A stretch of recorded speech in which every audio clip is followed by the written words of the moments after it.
it's David and welcome back to another video. Today we are discussing final drive ratios. I hear you ask, what am I talking about? Well, what I'm talking about is the ratio of the chain set from the engine through the chain to the rear sprocket. So from the sprocket that's on the engine through to the sprocket that's on the back wheel and are connected together by the chain. These are the standard sprockets from the KTM 390. There's a 15 tooth on the front and a 45 tooth on the back. So what does that mean? Well, what that means is that there are 3 times as many teeth on the back as there are on the front. So this will turn 3 times for every 1 time that your rear wheel turns. So it's a way of altering your gearing. Now, don't get me wrong, KTM were very careful when they chose these gears. They knew exactly what the engine could do. They knew its torque in all the gears, what speeds it would do, and what the average rider would expect to do with the bike. So they chose this ratio very carefully. But that doesn't mean to say that one size fits all, because most of the time it doesn't. If you change the size of this, if you make it bigger, then it slows the bike down because there are more teeth that have to get pulled around to do 1 turn. Here it's 45. So if I put a 50 tooth, which is what I've got on the back of mine, you have to pull 50 tooth around with the front sprocket before the rear wheel will go around once. You might wonder, why would anyone want to do that? And the answer is that it alters how your bike works in the gears. The downside to putting a bigger rear sprocket on is that it cuts away at your top speed in any gear or in every gear. So what that means is that on a Duke 390, its normal usable top speed, more or less flat out, is about 95 miles an hour. You can go a bit faster, but you know, for usable everyday use, you're going flat out at 95. You can hit 95 very quickly, and then, you know, after that, it gets incremental. So with my bike, where I've got a 50 tooth rear sprocket on that, that's brought down my top speed by about 10%, or about 10 miles an hour. Roughly. So I've now got a top speed about 85 miles an hour. Now for me, that hasn't mattered at all because most of my riding is low speed, urban, heavy traffic. I mostly use the bike for commuting, and on my commute, the fastest speed limit that I come across very briefly is a 60 mile an hour limit. Everything else is 50 and down. So a bike can do 95 in a 60 mile an hour limit is a bit overkill for, you know, that sort of riding. So, but what I do is I spend a lot of time in heavy traffic. So by shifting my gears down, it means the bike is more rideable at low speeds. Now, who else uses big sprockets? Well, stunt riders basically. And for them, this doesn't really work at all. They will typically be running something like a 56 tooth rear sprocket, which is a 20% increase in the number of teeth and a 20% reduction of the top speed of the bike. But the advantage of a bigger sprocket is that it makes the bike more rideable in the lower gears because it increases the acceleration in any gear. So it's a combination of lowering the speed, increasing the acceleration. But for a stunt rider, that means that you can pick the front end up much more easily. Your controllability is much better because the bike is less jerky, because it takes more revs to affect the speed of the back wheel. So you've got more control, so it works really well. But the downside is it doesn't mean to say it makes, although the bike accelerates faster, it doesn't mean it will go 0 to 60 faster than a standard gear ratio bike. And the reason for that is that you've got to go through more gears.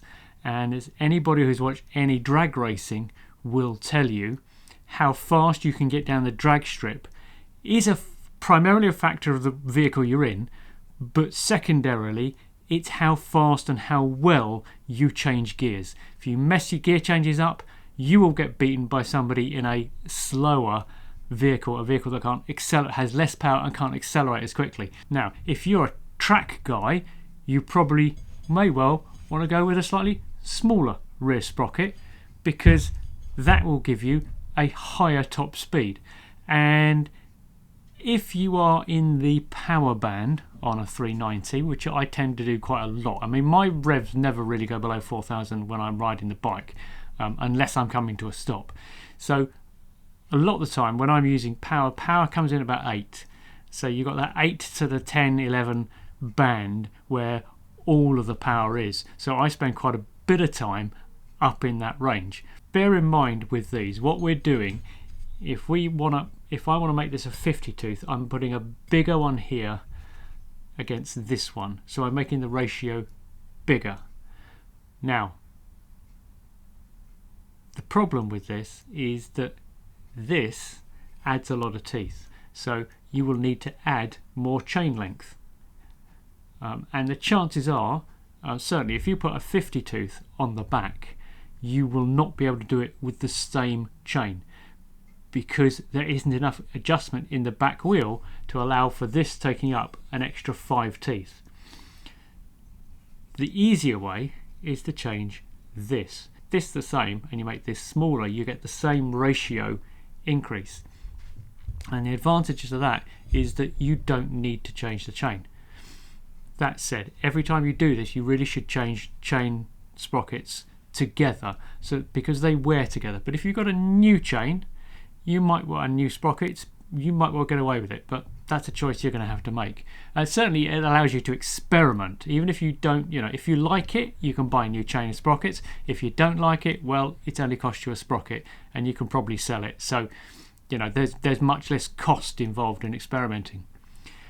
And the advantage of this is because it only makes 1 tooth difference, you can reuse the same chain. You'll just need to adjust your back wheel position a little bit to take up, either push it back or bring it forward depending which way you're going. Stock ratio is 1 to 3.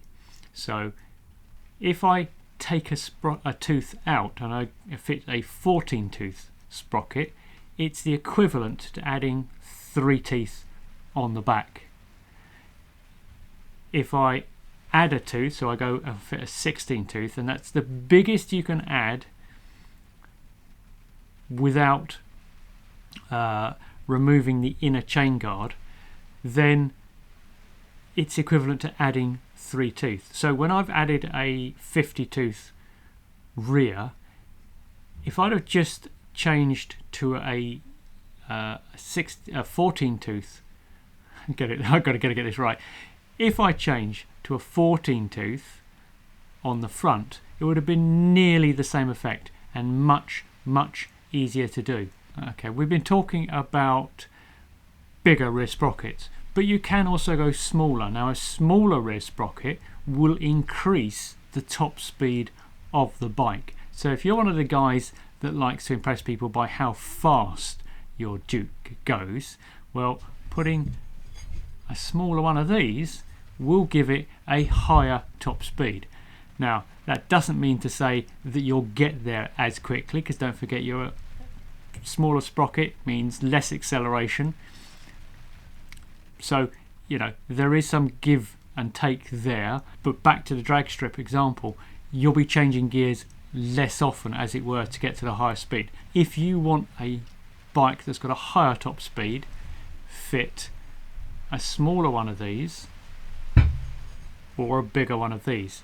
A ratio that a lot of guys use for street riding and reckon it's a big improvement on the bike is to fit a 14:43. That increases the ratio, so it's effectively making the rear sprocket bigger, because this has more impact than this.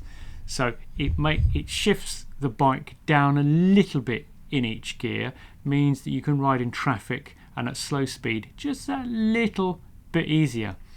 Now, what I've just done is I've actually changed out my front sprocket, which is why I've got this one to wave at you, and I've replaced it with a 16 tooth. I'm still running that 50-tooth wrist sprocket on the back because it really suits my riding.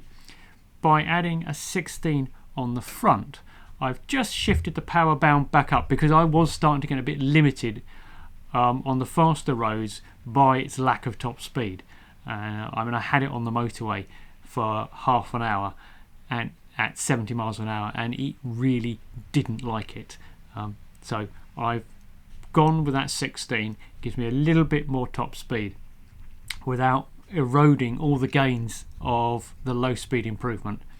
Now, the good thing is, if I were to buy a 14 sprocket, I could chuck that on the front and it will give me a ratio of 3.57, and 3.57 pushes me up towards what the Stunt guys are using by putting a 56 tooth on the back. 56 tooth on the back will give you a ratio of 3.73. I'm getting a 3.57 if I put a 14 on the back. If I went for a 13 on the front, I don't know whether you can get 13s, but if you could, it will push me over that Stunt ratios. Now, I don't know actually whether the Stunt guys are actually using a 56 on the back and a 14 on the front. And it would be interesting to hear from any of you guys who do stunt whether you do, because no one ever mentions it. So I'm thinking you don't, but who knows? I don't know that many guys who stunt them to have actually asked them that question. So perhaps you guys can let me know if you are a stunt guy, you know someone who stunts and has changed the gears, whether they put a 56 and a 14 on the front, or whether they've just changed the back to a 56 and left the stock 15 tooth gear in place. This might sound all a bit confusing, but it's something to bear in mind if you want to make a relatively simple, if slightly expensive, modification to your bike, because it can change how the bike rides, and that can be really important to the feel of the bike itself. And as I say, maybe if you're one of these guys who want to post videos on YouTube of you going 150 miles an hour, then this is a change that will make a big difference to your videos. If you are a guy like me who spends a lot of time riding the bike at relatively low speeds in relatively tight conditions, whether you're stunting or whether you are dealing with really heavy traffic, then the bigger ratio can make a big difference. So thanks very much for watching, and I will leave you with a quick look at me changing that front sprocket over, just to show you just how easy it is.